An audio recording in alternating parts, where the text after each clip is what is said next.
Hello everyone, and welcome back to my channel. I know many of you use these videos to fall asleep. So before you drift off, I'd love it if you could leave a comment letting me know where you're listening from around the world. Also, don't forget to like and subscribe if you're enjoying this video. Story 1. The Whispers in the Pines.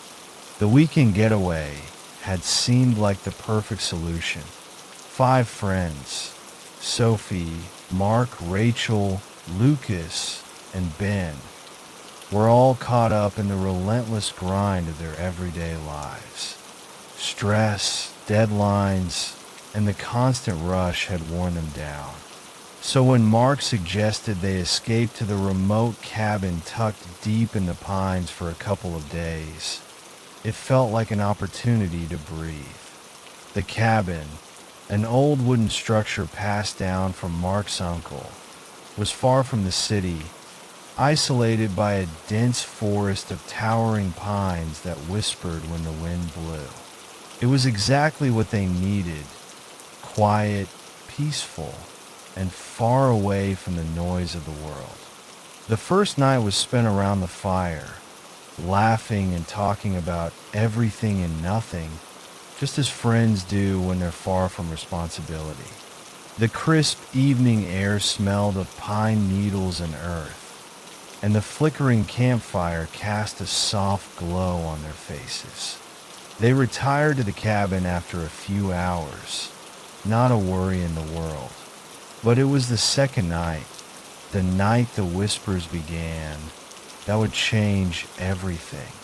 Around midnight, after the fire had died and they settled inside, Sophie was the first to hear it. At first, it was so faint she thought it was the wind rustling the leaves. But then it came again, clearer, closer, soft, almost melodic whispers calling out to her from the darkness outside. Her heart skipped, but she brushed it off, trying to convince herself it was just her imagination. "Did you guys hear that?" she asked, her voice shaky. "Hear what?" Ben mumbled, his voice thick with sleep. "I swear I heard something out there, near the trees," Sophie replied, still straining her ears toward the window. Lucas rubbed his eyes and looked around the dimly lit cabin. "It's just the wind, sophomore. The trees in this forest can sound weird sometimes. Let's just go to bed." But Sophie couldn't shake the feeling. The whispering had sounded like a voice, soft, like someone calling her name. She had no idea why, but something inside her told her it wasn't the wind. It was something else. The next hour passed uneventfully, but sleep didn't come easily for her. And that's when it happened again. This time, it wasn't just a whisper. It was clearer, more distinct. Her name, Sophie, whispered from the depths of the pines outside. She shot upright in her bed, her heart pounding. "Sophie," Mark asked, his eyes fluttering open, his voice thick with grogginess. "Did you hear that?" she whispered, her voice barely above a breath. Mark's eyes scanned the room. He couldn't hear it, but his confusion quickly gave way to concern when he saw Sophie's face, pale and stricken with fear. Before he could say anything, Rachel and Ben sat up. Lucas was already out of bed, walking to the window. "It's the forest," Lucas said, looking outside into the dark expanse. The pines seemed to stretch endlessly into the night, their shadows twisting. "The trees, they talk sometimes. It's probably just some animal, maybe a bird or something." But Sophie knew it wasn't that. This was something different. The whispering wasn't random. It was deliberate, like it was searching for her, calling her by name. Something was out there, and it wanted them to hear it. Rachel, ever the skeptic, laughed. "You're all being paranoid. It's nothing. Let's just go back to sleep." But then the whispering grew louder. "Sophie," it hissed again, this time not just from outside the cabin, but from within the trees. The sound felt like it was coming from every direction, swirling around them like a storm. "Sophie." The cabin felt suddenly small, suffocating, like the walls themselves were closing in. Sophie's breath caught in her throat, and her heart hammered against her ribs. It wasn't the wind. It wasn't an animal. It was something far worse. Mark, sensing the panic, stood up and went to the door. "I'll go check it out. You guys stay here." "No," Sophie cried out, her voice desperate. "Don't go outside. It's not safe." But Mark, determined to prove it was just a figment of their imagination, opened the door and stepped out into the night. The forest seemed to swallow him whole. The shadows of the trees stretched long and twisted in the moonlight, and for a moment, everything was still. No rustling leaves, no wind, just silence. Mark stood frozen on the porch, staring into the darkness.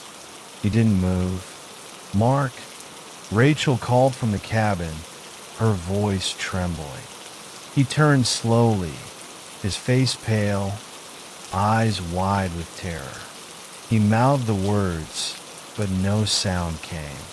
Sophie's stomach dropped as she saw his feet slowly backing away from the edge of the porch. He staggered back toward the door, shaking his head. "The trees," he whispered, his voice shaky. "They're moving." Sophie barely had time to react before the door slammed shut behind him. He was inside, but his eyes were wild with panic. His body was shaking like he had just seen a ghost. It's the trees," Mark said breathlessly, his voice nearly breaking. "They're alive, Sophie. I don't know how, but they're moving. They're shifting like they want to trap us." Rachel's face turned white. "That's insane. Trees don't move." "No, they don't," Mark said, staring out the window with wide eyes. "But they are, and they're closing in on us. They want us." The air inside the cabin grew heavy, suffocating, and the temperature seemed to drop. Sophie's breath came out in visible puffs as she looked out the window, seeing only darkness beyond. The forest, thick with pines, had closed in tighter, the trees seeming to lean in toward the cabin, their long branches reaching out, like fingers seeking a grip. Ben tried to open the door, but it wouldn't budge. It felt as if something was holding it shut. "They don't want us to leave," Sophie said, her voice trembling. She didn't want to believe it, but she could feel it.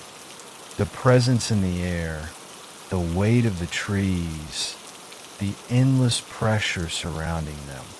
The whispers came again, louder this time, angrier. "Leave, leave, leave." The forest was alive, and it was hungry. Suddenly, the ground shook beneath their feet. Sophie grabbed onto the nearest chair, her knuckles white. The floorboards creaked, and the cabin groaned as if it were alive, bending and stretching with the weight of the forest around it. Then, as if they had been trapped in a nightmare, the door finally burst open. Outside, the forest had changed. The pines were no longer just trees. They had become something else, something monstrous. The twisted, gnarled roots were reaching up from the ground like clawed hands, and the air was thick with the scent of decay. The whispers turned into screams, a cacophony of voices calling their names, pulling at their minds. With nowhere to run, the friends were forced to make a choice: stay and face whatever was in the forest with them, or try to outrun the dark presence closing in around them. But they soon realized the forest had already made the choice for them. The trees were no longer just watching. They were hunting, and there was no escape. Story 2. The Eyes in the Creek. The woods had always been a place of solitude for the four friends. Out in the thick of it, away from the city and the noise, they found peace. At least they thought they did. Adam, Claire, Jake, and Natalie had planned the trip for weeks. A weekend camping in a remote part of the forest, far from any trails or roads. They thought it was a perfect way to escape their lives, to forget about everything for a while. It was mid-afternoon when they stumbled upon the creek.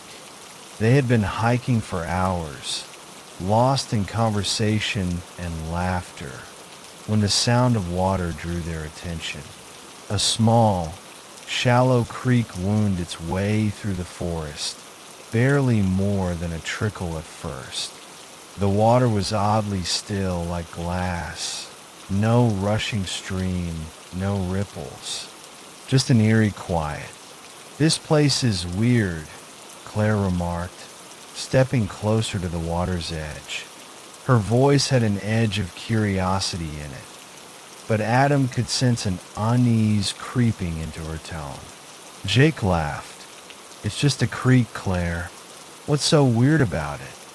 But as they all gathered near the water, there was something off about it. Something they couldn't quite put their fingers on. The way the creek bent around the moss-covered rocks. The way the trees hung so low, casting long shadows across the surface. It felt like the forest had wrapped itself around them, and the creek was a barrier, something they couldn't cross, or shouldn't.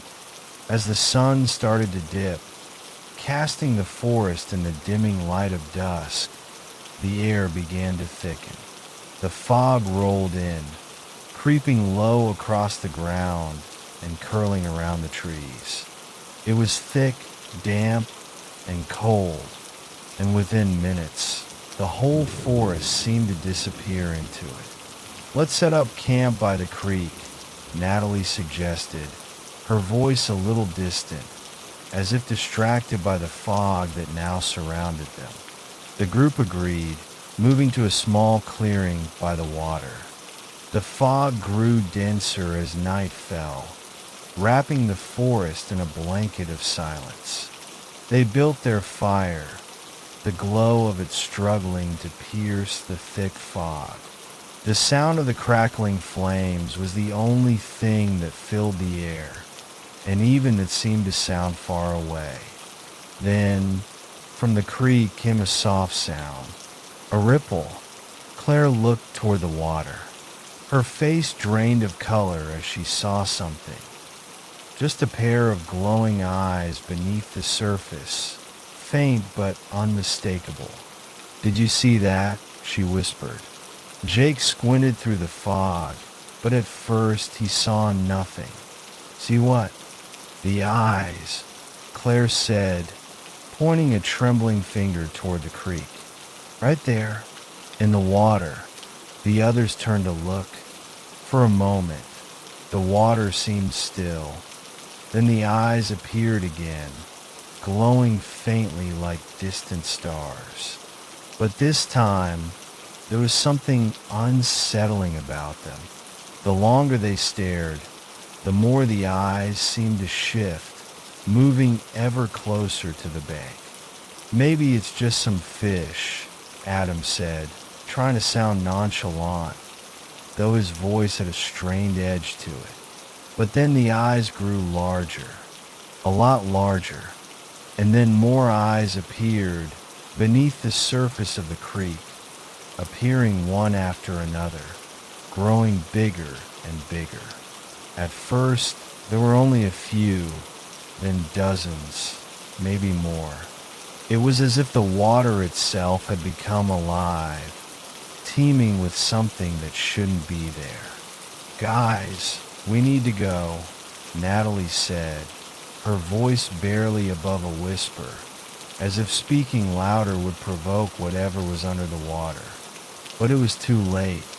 Suddenly, a low, guttural sound came from the creek, like something deep and old trying to break free. The eyes blinked, no, not blinked, but moved.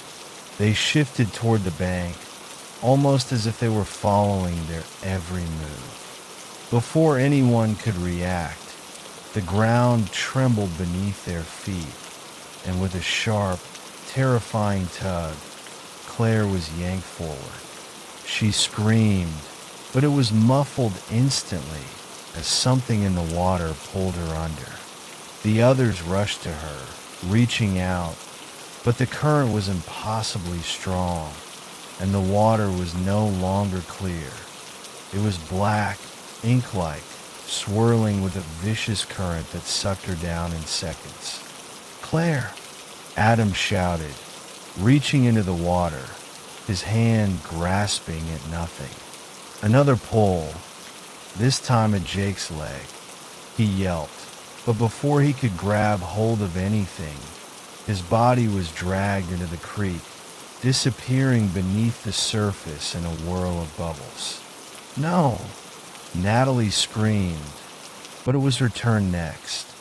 Her scream was cut short as something cold and powerful gripped her by the ankle and pulled her in with terrifying force. Adam stood frozen, his heart hammering in his chest. The fog seemed to close in around him, the forest quiet once again, too quiet. The only sound was the soft, rhythmic swish of the water and the flickering of the fire behind him. For a long moment, he didn't move. He couldn't. His friends were gone. Their screams had faded into the dark of the night, swallowed whole by the creek. The air around him felt suffocating. The fog was thick now, so thick it felt like a wall pressing in on him.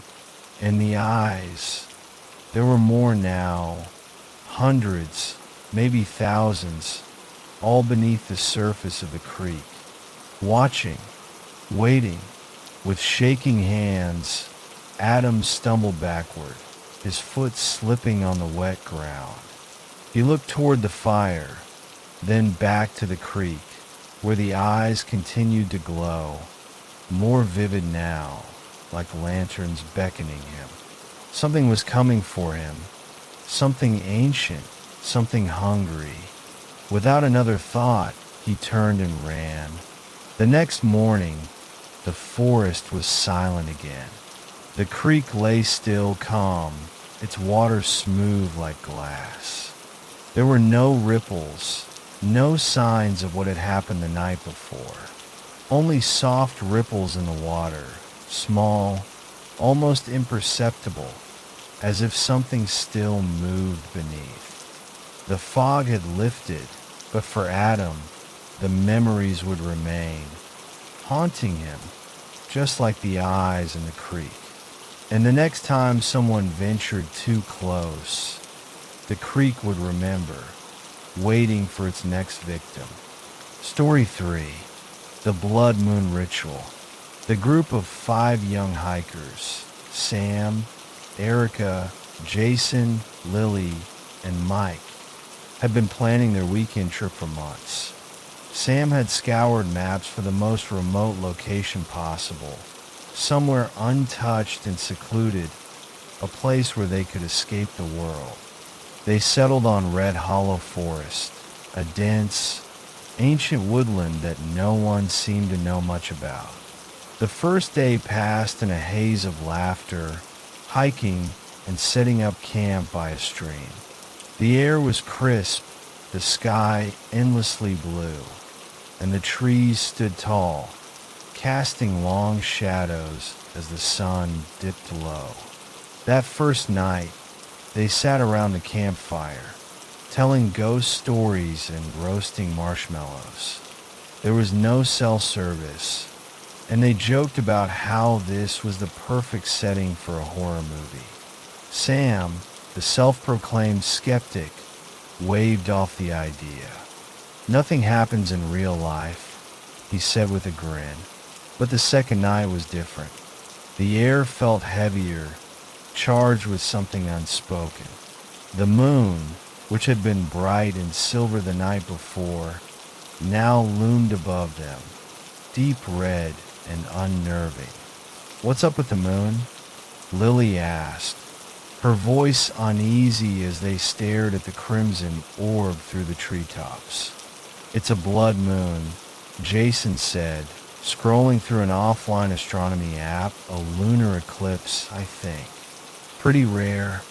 "It's creepy," Erica muttered, hugging her knees. As the group sat by the fire, an eerie sound drifted through the forest, a low, rhythmic chanting that seemed to come from everywhere at once. "Did you hear that?" Mike asked, sitting up straighter. "Probably just the wind," Sam replied, though his voice wavered. The chanting grew louder, the words unintelligible but deliberate, each syllable heavy with intent. It echoed through the trees, coming closer. "Guys," Lily whispered, "I think we should leave." Before anyone could respond, the figures appeared. They emerged from the shadows, moving in unison, tall, hooded figures in dark robes that seemed to absorb the light of the fire. Their faces were hidden beneath the hoods, but their presence was undeniable, commanding. The group froze, their breaths caught in their throats. "Oh, who are you?" Jason stammered, his voice breaking. The figures didn't answer. They stepped into the clearing, forming a circle around the campfire. Their chanting grew louder, a deep, guttural sound that made the ground beneath them tremble. "Run!" Erica shouted, but it was as if her legs wouldn't obey. None of them could move, paralyzed by an invisible force. One of the figures raised an arm, pointing at Sam. The others turned in perfect synchrony, their hoods swiveling toward him. "Sam!"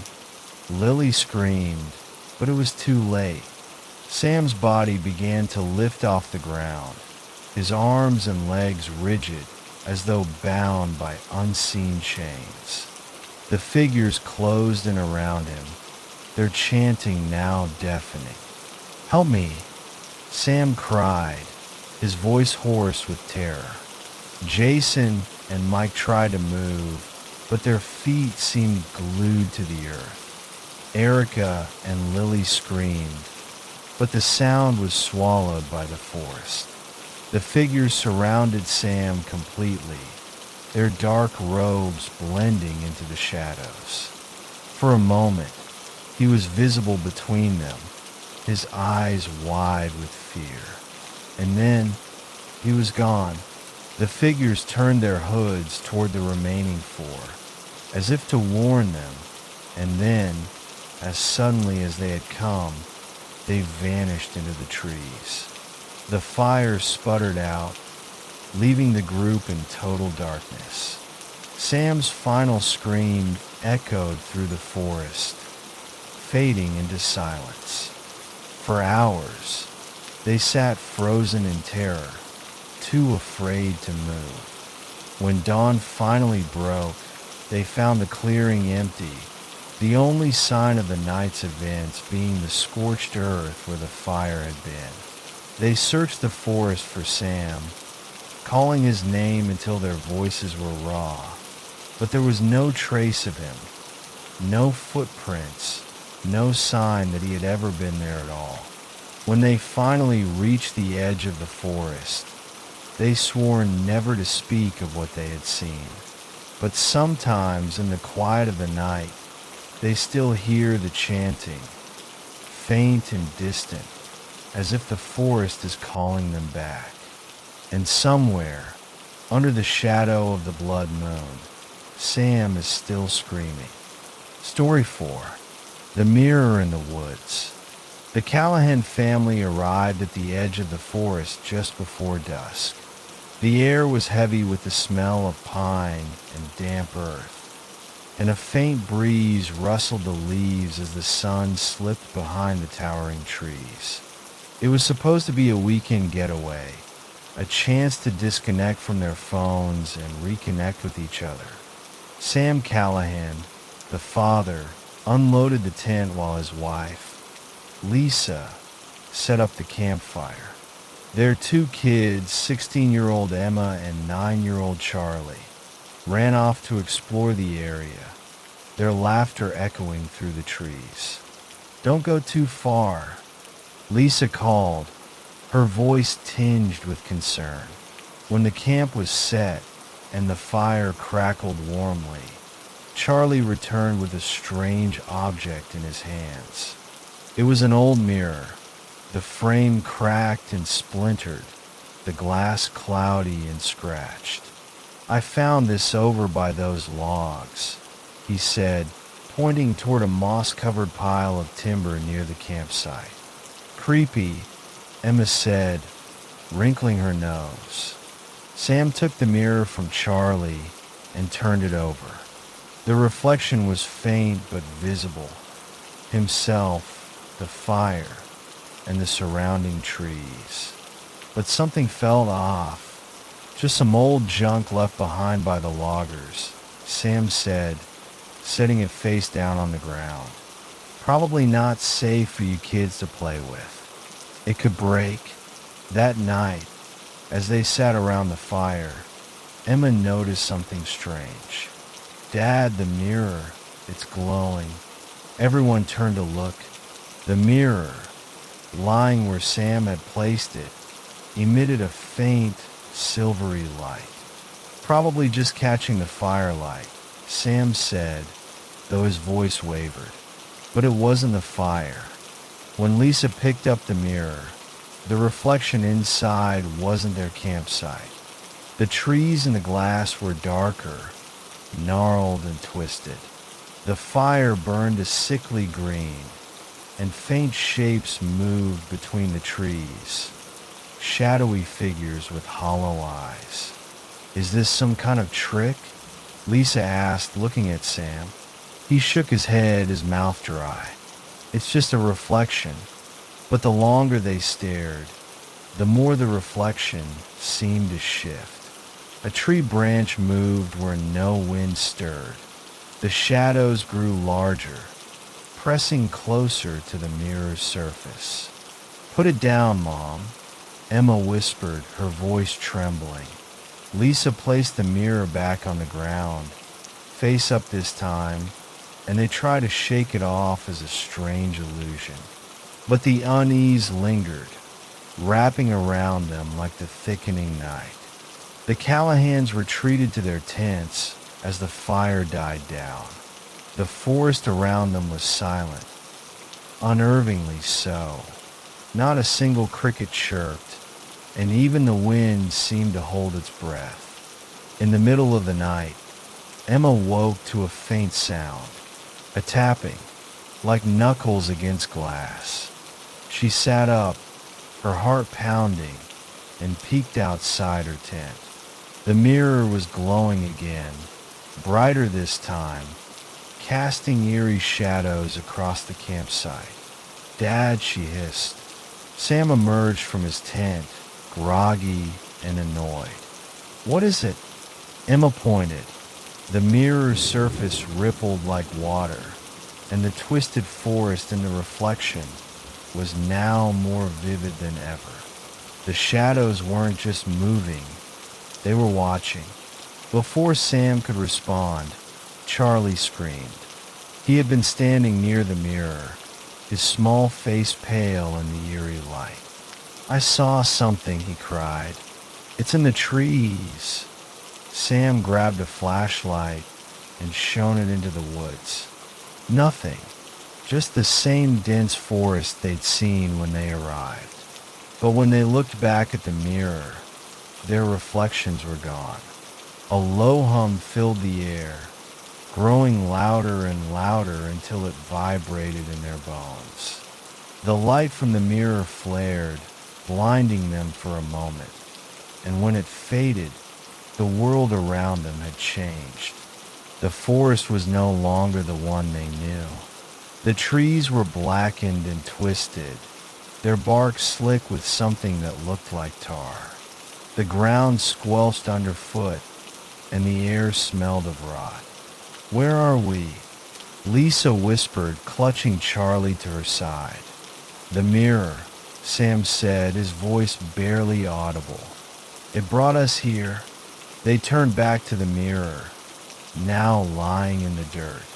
The reflection showed their campsite, the real one, with the green trees and the untouched fire pit. But the glowing shapes in the mirror were moving toward it. "We need to get out of here," Lisa said, her voice trembling. But as they began to walk, the forest shifted.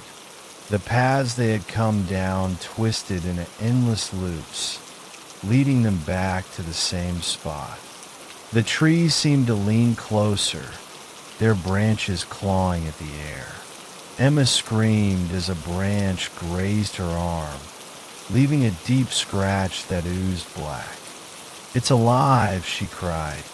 "We need to find the source," Sam said, clutching the mirror. "Maybe we can reverse this." The deeper they went, the darker the forest became.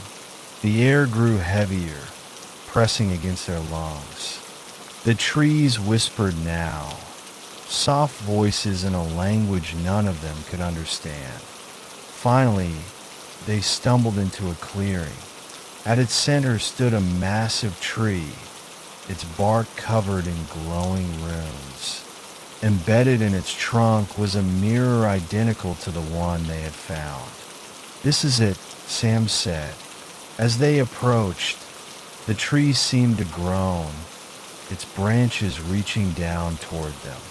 The runes pulsed, and the whispers grew louder. "Smash it," Lisa shouted.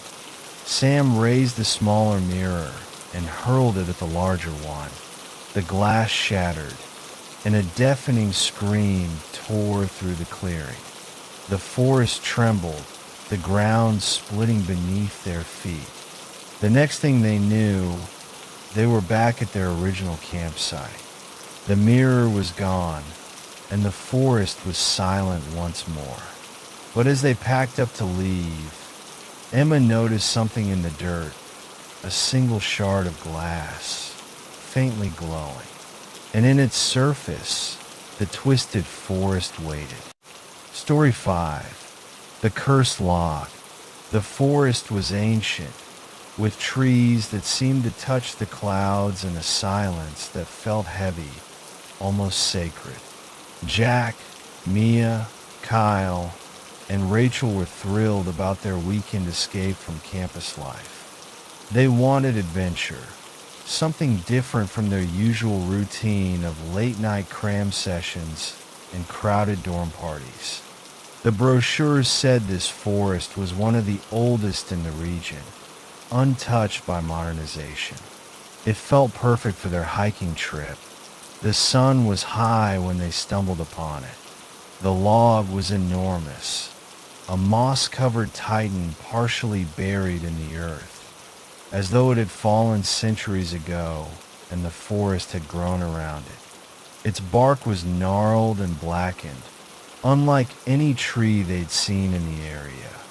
"Let's take a break," Jack suggested, dropping his pack. Rachel eyed the log warily. "It looks weird, like it doesn't belong here." "It's just a tree," Kyle said, plopping down onto the log. He pulled out his water bottle and chugged, oblivious to Rachel's unease. Mia joined him, leaning back with a sigh. "Feels good to sit for a bit." Rachel hesitated, then perched on the edge of the log, as if ready to leap off at the slightest sign of trouble. Jack paced around it, running his hand along the bark. "It's massive. Look at these grooves. almost looks like scars. The ground trembled. It was faint, like a distant vibration, but enough to make them all freeze. Did you feel that? Mia asked, sitting up straight. Probably just an earthquake, Kyle said with a shrug, though his voice lacked conviction. But then the forest went silent. Not the peaceful quiet they'd enjoyed earlier, the oppressive kind.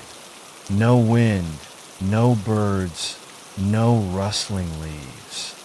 It was as though the world had paused, holding its breath. "Okay, that's creepy," Rachel muttered, standing up.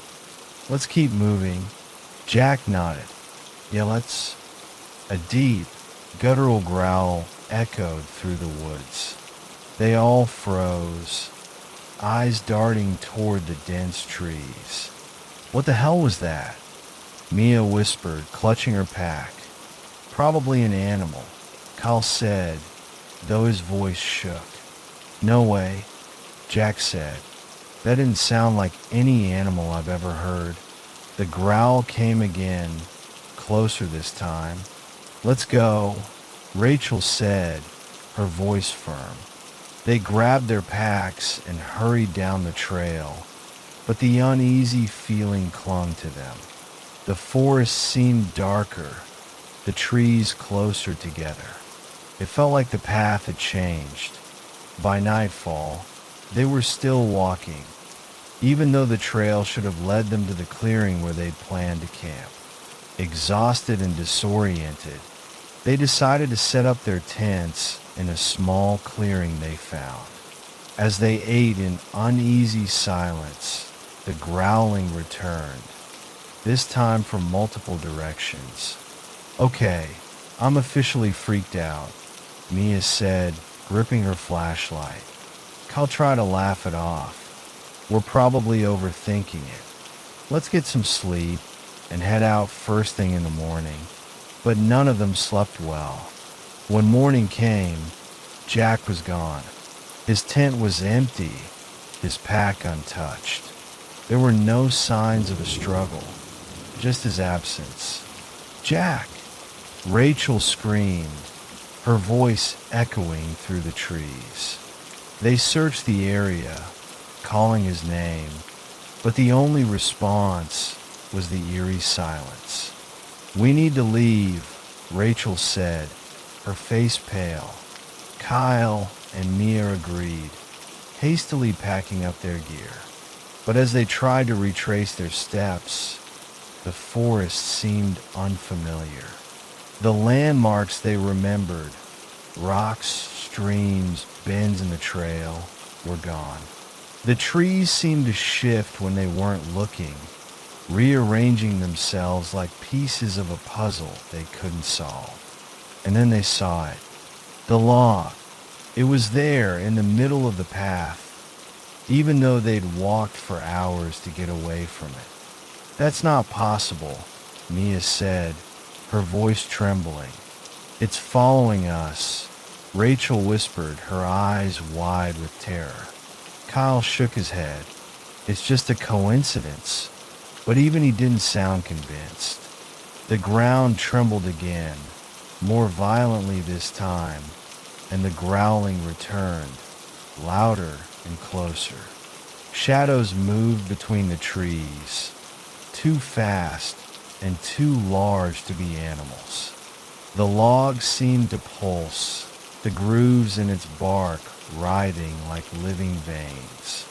Mia screamed as the ground beneath her feet cracked open, roots shooting up and wrapping around her legs. Rachel and Kyle tried to pull her free, but the roots were too strong, dragging her toward the log. Her screams faded as she disappeared into its gaping bark, her face frozen in terror. "We have to run," Rachel yelled, tears streaming down her face. They sprinted through the forest, the growls and shadows chasing them. But no matter how far they ran, the log was always there, waiting for them. By nightfall, Rachel was gone. One moment she was beside Kyle, and the next she was simply gone. Kyle collapsed to the ground, sobbing, as the log loomed over him, its bark splitting open to reveal jagged teeth-like grooves. The last thing he saw was its gaping maw closing in, the forest swallowing him whole. When a new group of hikers entered the forest weeks later, they found the log, massive and ancient, with faint, jagged grooves in its bark, almost like scars, and the forest remained silent, waiting for its next victims. Story 6. The Flickering Lantern. The rain began as a soft patter, but by the time the group reached the edge of the forest, it was a roaring downpour. It drenched their clothes, turned the dirt path to slick mud, and obliterated the light of their flashlights. What had started as a weekend camping trip to reconnect with nature was rapidly becoming a nightmare. "There!" Sarah shouted over the storm, pointing ahead. Through the curtain of rain, a structure emerged. An old, weather-beaten cabin with a sagging roof and broken shutters. The windows were dark, and the whole place leaned slightly to one side, as if it had given up fighting the pull of time. "Better than staying out here," Josh said, already moving toward the porch. His girlfriend, Mia, followed close behind, clutching her arms for warmth. Tom and Lisa exchanged uneasy glances before trudging after them. Inside, the air was stale, thick with the scent of rotting wood and mildew. The walls were covered in peeling wallpaper, and a heavy layer of dust coated the floor. But in the center of the room, on a small wooden table, sat a brass lantern. Its flame flickered, casting weak, irregular shadows across the walls. "That's weird," Mia said. "Who lit it?" Josh shrugged. "Who cares? At least it's dry in here." As they settled in, the storm outside showed no signs of letting up. Thunder rolled, and rain hammered against the roof. Tom leaned against the wall, his eyes on the lantern. Something about it unsettled him. The flame didn't flicker like a normal flame. It pulsed, almost like it had a heartbeat. "I don't like that thing," he said. "Feels wrong." Lisa snorted. "It's just a lantern. Don't go full conspiracy theorist on us." But Tom couldn't shake the feeling. Hours passed. The rain continued. They tried to rest, but the creaking of the old cabin and the eerie silence that followed every clap of thunder kept them on edge. Every time someone's eyes drifted to the lantern, it seemed brighter, the flame taller, casting shadows that stretched farther than they should. "I swear that thing's watching us," Mia whispered, her voice trembling. Josh laughed nervously. "It's a flame, Mia. It can't watch anything." But when they tried to leave the cabin, the lantern's behavior changed. The flame flared suddenly, almost blinding them. The room filled with its light, and for a moment, they saw things. Faces, distorted and screaming, trapped in the walls like reflections on rippling water. The door wouldn't budge. The windows were solid as steel. It was as if the cabin itself had swallowed them whole. "We need to figure out what this is," Sarah said, her voice steady despite the fear in her eyes. Tom, still staring at the lantern, nodded. "There's something about it, like it's alive." They searched the cabin, finding old newspapers and journals hidden in drawers. The article spoke of a family who once lived there. The father had been a woodsman, the mother a midwife. But the story took a dark turn. The youngest daughter had gone missing, and the mother, convinced the child had been taken by the forest spirits, lit the lantern every night to guide her home. When the daughter never returned, the family fell into despair. In the last journal entry, scrawled in shaky handwriting, the mother wrote, "The lantern burns for her, but it burns for them too. They speak through it now. They promised to bring her back. But they lied. What does that mean?" Mia whispered, clutching Josh's arm. "They used it for a ritual," Sarah said, "and now it's..." She trailed off, unable to finish the thought. The lantern's flame grew brighter, filling the room with light. The shadows on the walls twisted and stretched, forming figures, human-like but wrong. Their limbs were too long, their faces too blurred. The group huddled together, paralyzed by fear. The figures stepped out of the walls. They moved slowly, deliberately, their hollow eyes fixed on the campers. When one reached for Mia, she screamed, pulling away just in time. "They're not real," Josh shouted. "They can't hurt us." But then the floorboards beneath him gave way, and he was yanked into the darkness below. His screams faded as the others watched, horrified and helpless. "We have to destroy it," Sarah yelled, grabbing the lantern. "No," Tom shouted, but it was too late. The moment Sarah smashed the lantern, the flame exploded into a blinding inferno. The figures let out an unearthly wail, their forms dissolving into smoke. The cabin shook violently, the walls groaning as if alive. The next thing they knew, they were outside, lying in the mud. The storm was gone, the sky clear. But the cabin was nowhere to be seen. Was it real? Lisa asked, her voice trembling. Tom didn't answer. He reached into his pocket and froze. There, where his phone should have been, was a small shard of glass, part of the lantern. Its surface still glowed faintly, a tiny flicker of flame dancing within. It wasn't over. Not yet. Story 7. The Hollow Howl. The 5 friends, Ryan, Megan, Chris, Julie, and Eric, had been planning this camping trip for months. They wanted to escape the noise of their city lives and immerse themselves in nature, far away from phones, work, and responsibilities.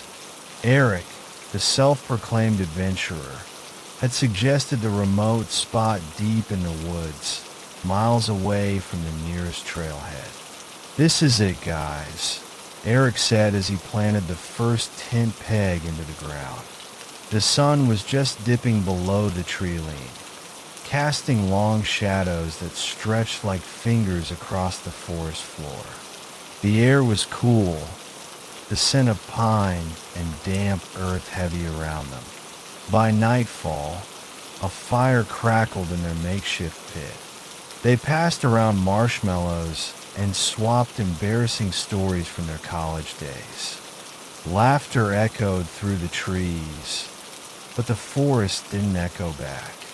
It swallowed their voices, leaving an unsettling silence in its wake. Then, the first howl broke through the quiet. Low, mournful, and almost human, it sent a chill up Ryan's spine. "Did you guys hear that?" Megan asked, her voice trembling slightly.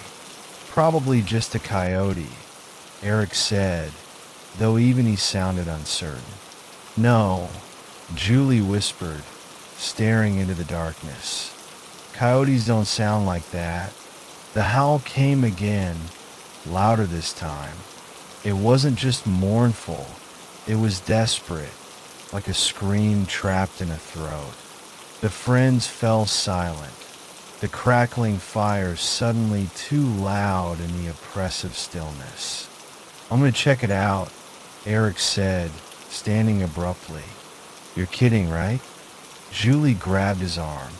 "It's probably nothing," Eric shrugged, trying to play the hero. But the bravado didn't hide the unease flickering in his eyes. Ryan sighed. "Fine, we'll all go. Better than splitting up." They grabbed their flashlights and headed into the trees, the firelight shrinking behind them. The forest was a labyrinth of twisted trunks and roots that seemed to rise deliberately to trip them. The howling grew louder as they walked, each step feeling heavier than the last. Shapes darted between the trees, shadows without sources. Chris stopped dead in his tracks. "Did anyone else see that?" he asked, his voice barely above a whisper. "See what?" Megan asked, though she had clearly seen it too. A figure, or something resembling one, had moved just beyond the reach of their flashlights. It was too tall, its limbs too long, like it didn't belong to this world.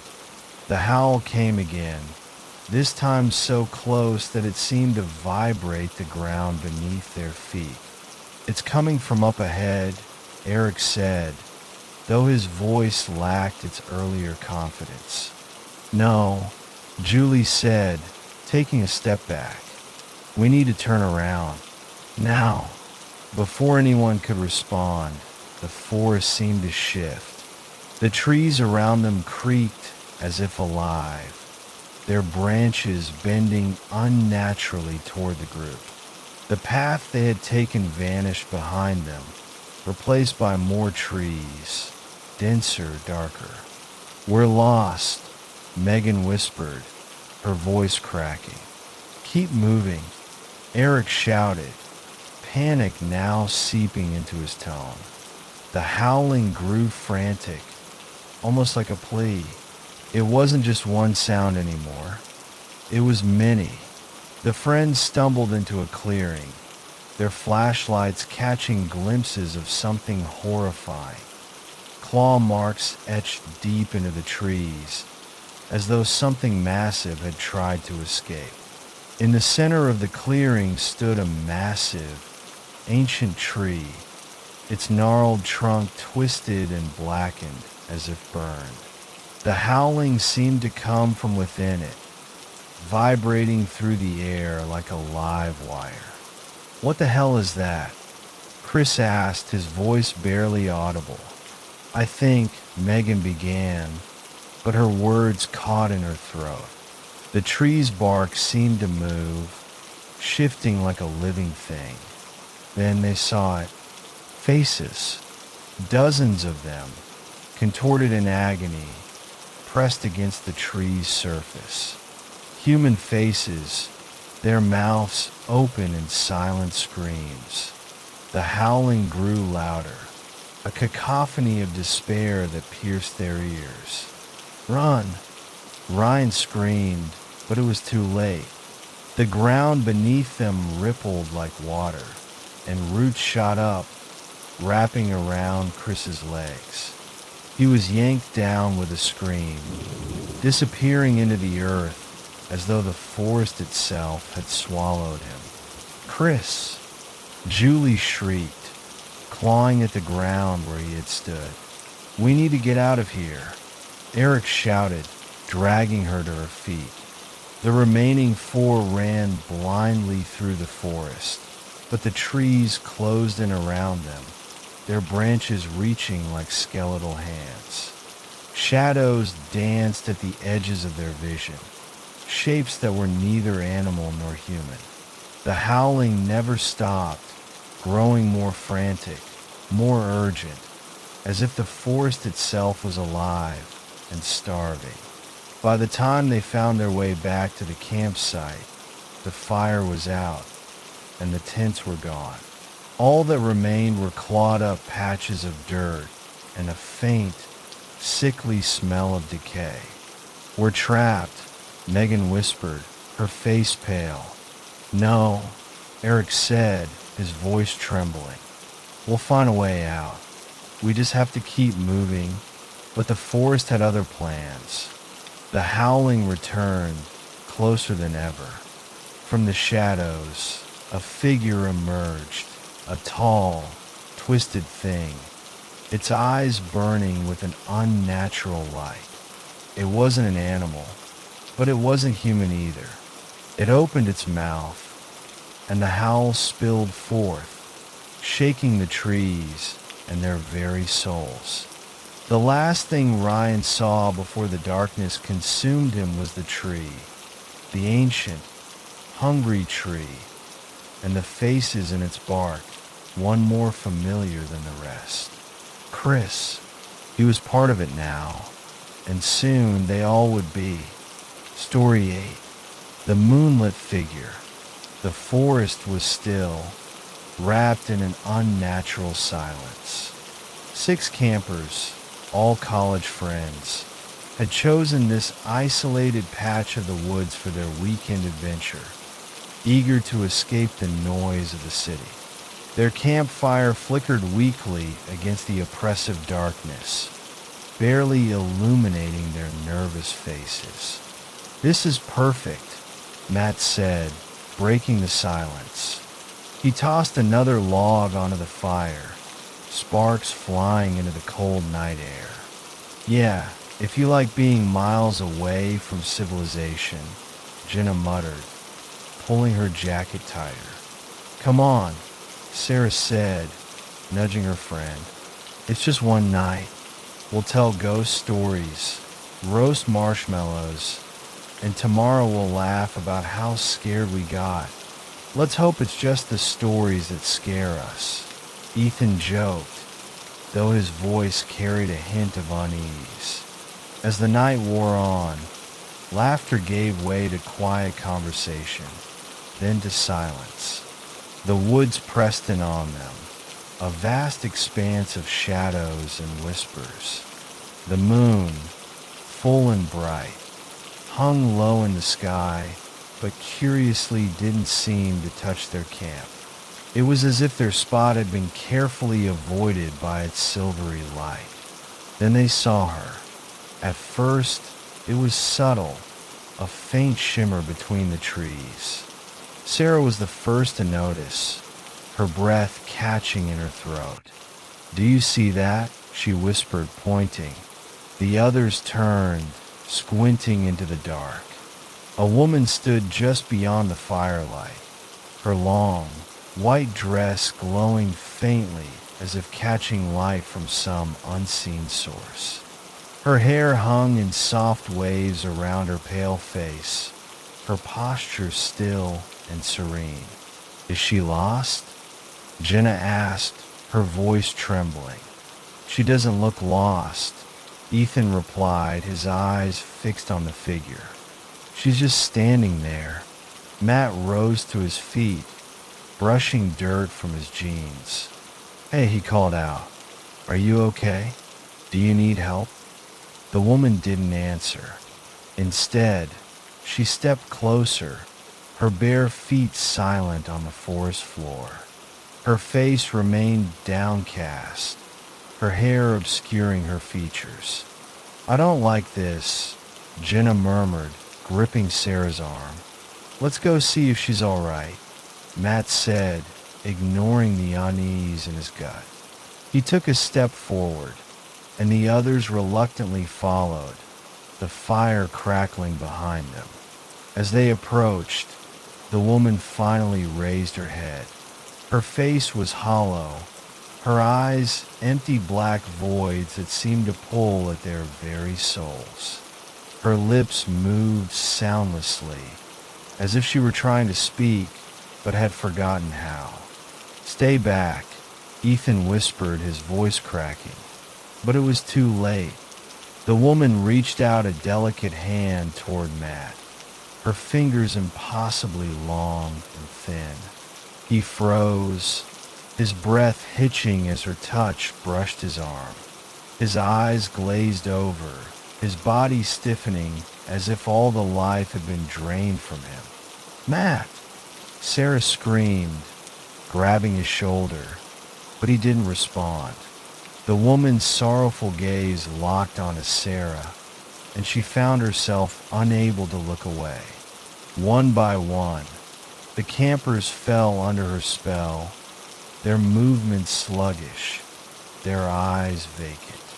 Jenna tried to run, but the woman's glowing figure seemed to multiply, appearing in every direction, her hollow eyes following Jenna's every step.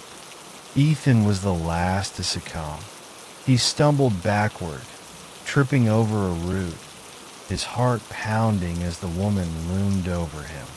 Her expression was one of infinite sorrow, as though she mourned for him even as she claimed him. "No," he gasped, clawing at the ground.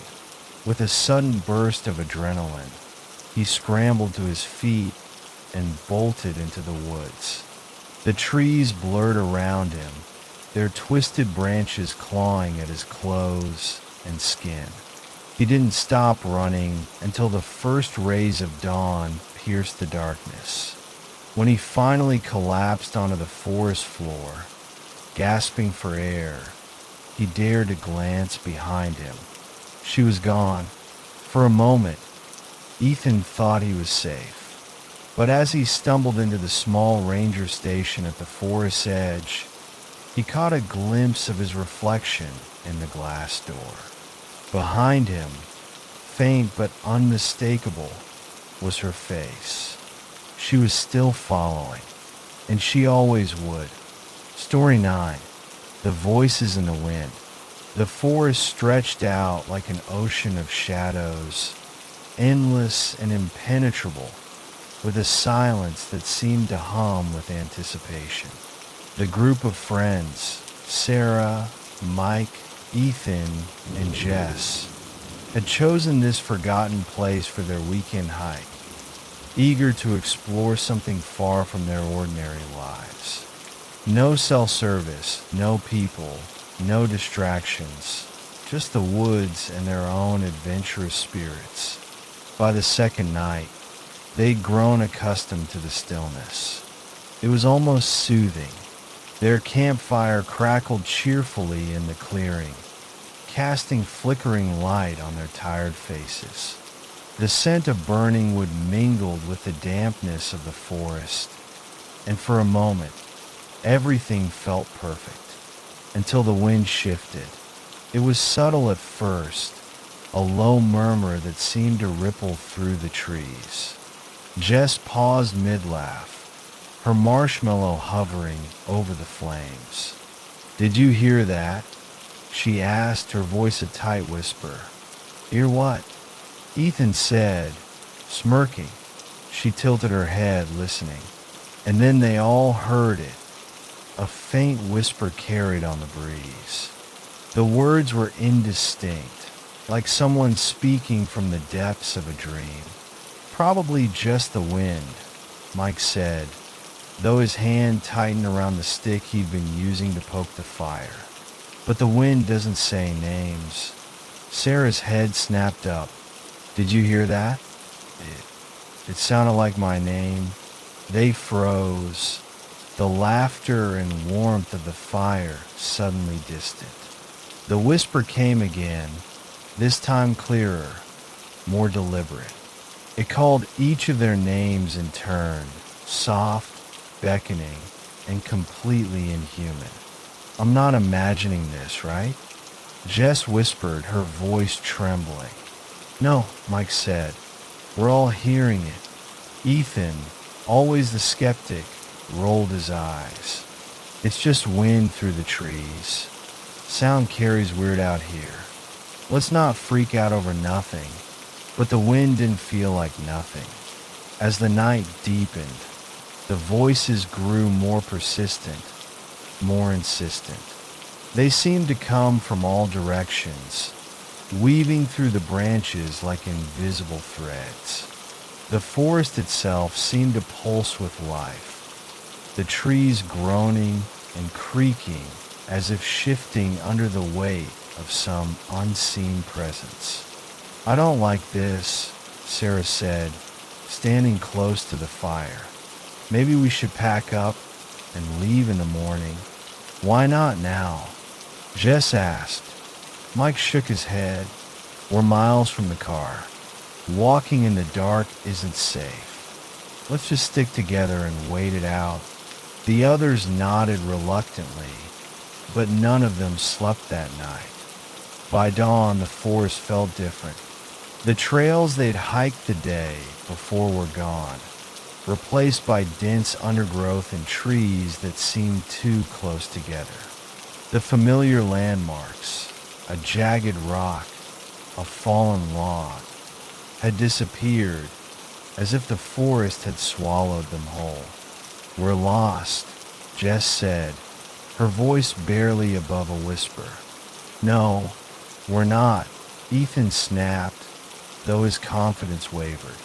As they pressed forward, the voices returned, louder now, more distinct, though still speaking in that strange, unknowable language. They stopped every so often to listen, the voices always leading them further into the woods. "Why are we following them?" Sarah asked, panic creeping into her tone. "We're not," Ethan said. "We're just trying to find a way out." But they were following. Somehow, the voices compelled them, pulling them deeper into the forest.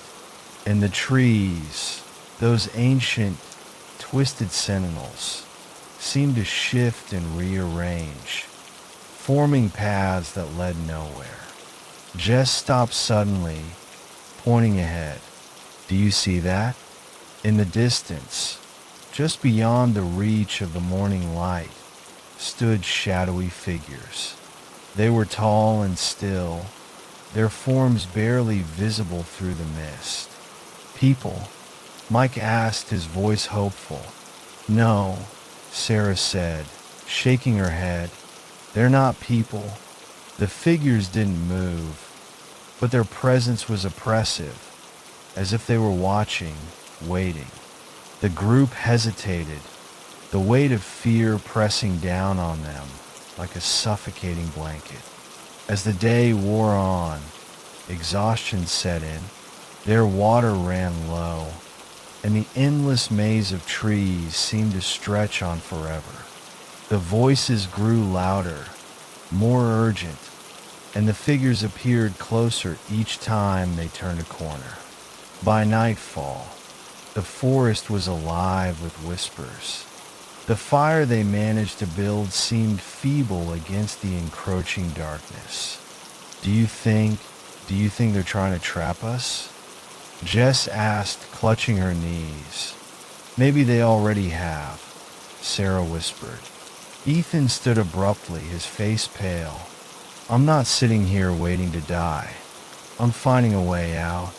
He stormed off into the trees, ignoring their protests. Minutes passed, then an hour. "Should we go after him?" Sarah asked, her voice trembling. Before anyone could answer, a scream tore through the night, a blood-curdling sound that froze them in place.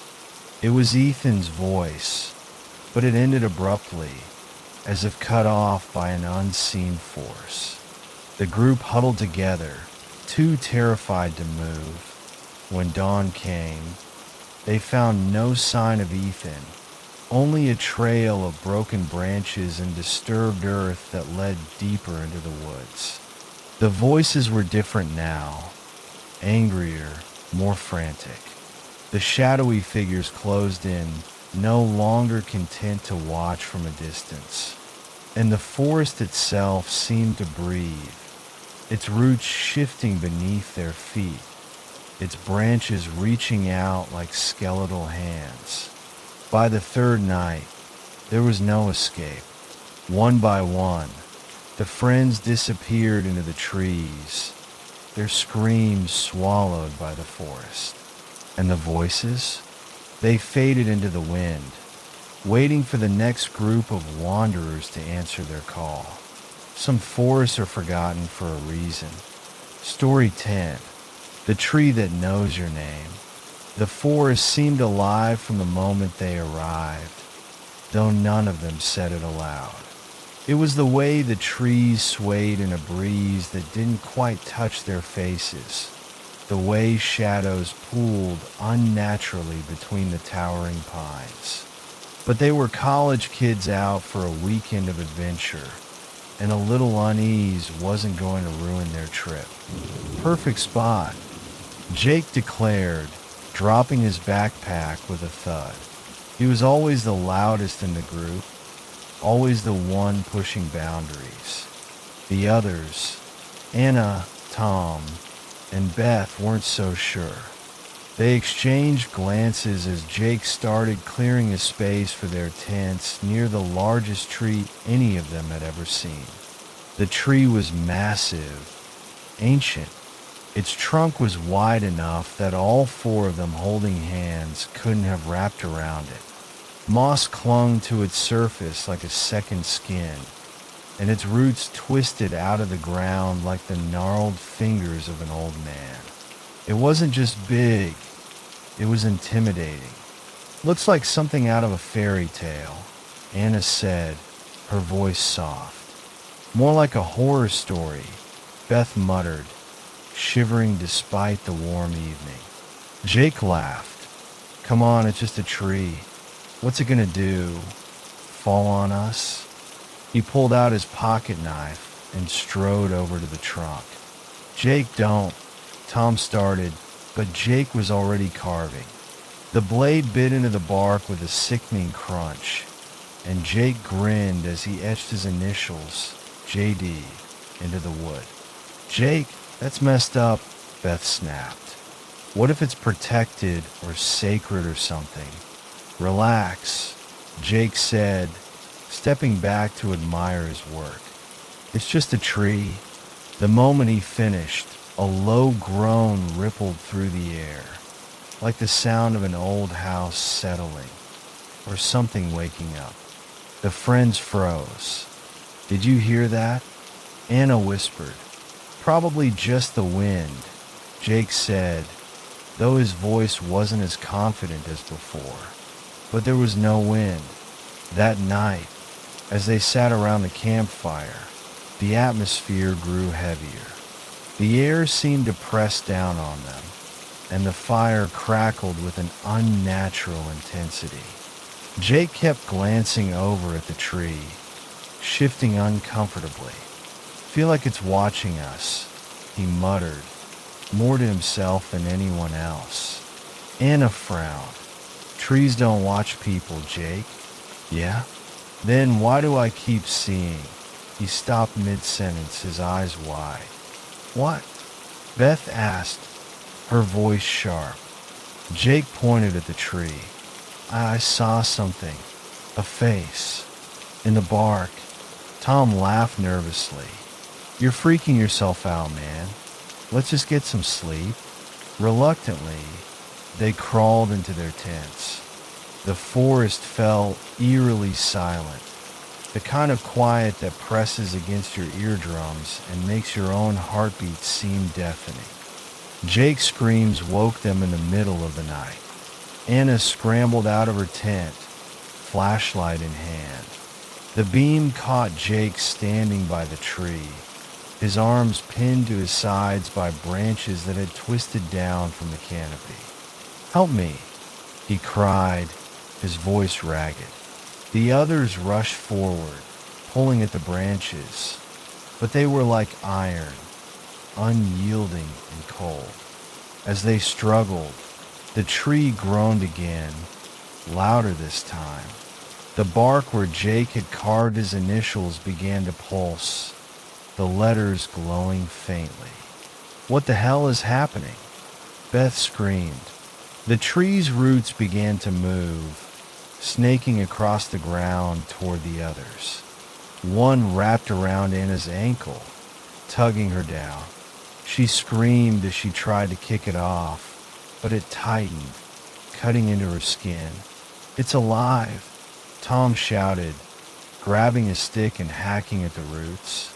The wood splintered harmlessly. Jake's face contorted in pain as the branches pulled him closer to the trunk. His skin began to pale, his eyes sinking into his skull. "It's taking me," he gasped. "No," Anna yelled, finally freeing herself from the root. She grabbed a rock and smashed it against the glowing letters. The tree roared, a deep, guttural sound that shook the ground. The branches released Jake, and he crumpled to the ground. But the tree wasn't done. The roots surged forward, faster now, reaching for all of them. "Run!" Tom shouted, dragging Jake to his feet. They sprinted through the forest, the roots tearing through the earth behind them. Branches whipped at their faces, and the groaning of the tree echoed like a predator's growl. They didn't stop until they reached the edge of the forest, collapsing onto the gravel road that marked its boundary. In the daylight, the forest looked normal again, serene and beautiful. But none of them could forget the glowing letters, the moving roots, or the sound of Jake's screams. Jake didn't speak for days, his eyes hollow, and when he finally did, it was only one sentence, whispered over and over. "The tree knows my name,